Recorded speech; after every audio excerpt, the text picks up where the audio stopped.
നമസ്കാരം. റാഫ് ഫുട്ബോളിലേക്ക് അവർക്കും സ്വാഗതം. എന്നെ ഇന്ന് അവരെന്തായാലും കൂവും, അക്കാര്യം ഉറപ്പാണ്. ഒരർത്ഥത്തിൽ അത് നല്ലതാണെന്നേ.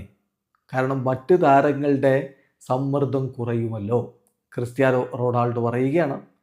ഇന്ന് ഫിഫ വേൾഡ് കപ്പ് ക്വാളിഫയറിൽ പോർച്ചുഗൽ അയർലൻഡുമായിട്ട് കളിക്കുന്നത് രാത്രി ഇന്ത്യൻ സമയം 1:15 ആ കളി. ആ കളിയിൽ പോർച്ചുഗൽ ഒരു സമനില പിടിച്ചാൽ പോലും, ഒറ്റ പോയിന്റ് കിട്ടിയാൽ പോലും വേൾഡ് കപ്പ് ക്വാളിഫിക്കേഷൻ ഉറപ്പാണ്. അതേസമയം അയർലൻഡ് കളി ജയിച്ചെങ്കിൽ മാത്രമേ രണ്ടാം സ്ഥാനം എന്നുള്ള അവരുടെ മോഹം അങ്ങനെ ജ്വലിപ്പിച്ച് നിർത്താൻ പറ്റുകയുള്ളൂ. അയർലൻഡിൻ്റെ മൈതാനത്ത് കളിക്കാൻ ഇറങ്ങുമ്പോൾ അവർ മെയ് മറന്നൊരു പോരാട്ടത്തിനായിരിക്കും ഇറങ്ങുക. അതുകൊണ്ട് തന്നെ അയർലൻഡിൻ്റെ കാണികൾ പോർച്ചുഗലിനെ തളർത്താൻ വേണ്ടി ക്രിസ്ത്യാനോ റൊണാൾഡോയെ കൂവാൻ നല്ല സാധ്യതയുണ്ട്. അതാണ് CR7 പറഞ്ഞത്. എന്നെ അവർ കൂവും, അത് ഉറപ്പാണ്.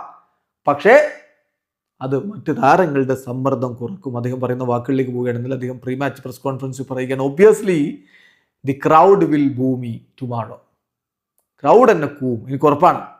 പക്ഷെ ആക്ച്വലി അവരങ്ങനെ ചെയ്യുമ്പോൾ ഞാൻ വിചാരിക്കുന്നത് അത് മറ്റ് താരങ്ങളുടെ സമ്മർദ്ദം ഒഴിവാക്കാൻ സഹായിക്കുമെന്നാണ്. തീർച്ചയായിട്ടും ഇവിടുത്തെ ഫാൻസിനെ കുറിച്ച് പറയുമ്പോൾ വളരെ വെരി നൈസ് ആയിട്ടുള്ള ആളുകളാണ്.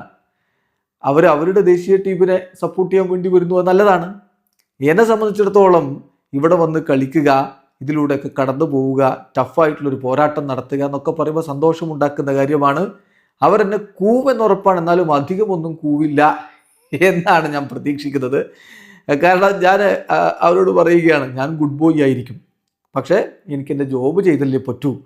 എൻ്റെ ടീമിനെ വിജയിപ്പിക്കാൻ വേണ്ടി ഞാൻ ശ്രമിക്കും, ഞാൻ ഗോൾ അടിക്കാൻ വേണ്ടി ശ്രമിക്കും, എൻ്റെ ടീമിനെ സഹായിക്കാൻ വേണ്ടി ശ്രമിക്കും. But I am sure game difficult ആയിരിക്കും എന്ന കാര്യം എനിക്ക് ഉറപ്പുണ്ട് എന്നുകൂടി ക്രിസ്ത്യാനോ പറഞ്ഞു വെക്കുന്നു. വീഡിയോ അവസാനിക്കുന്നു.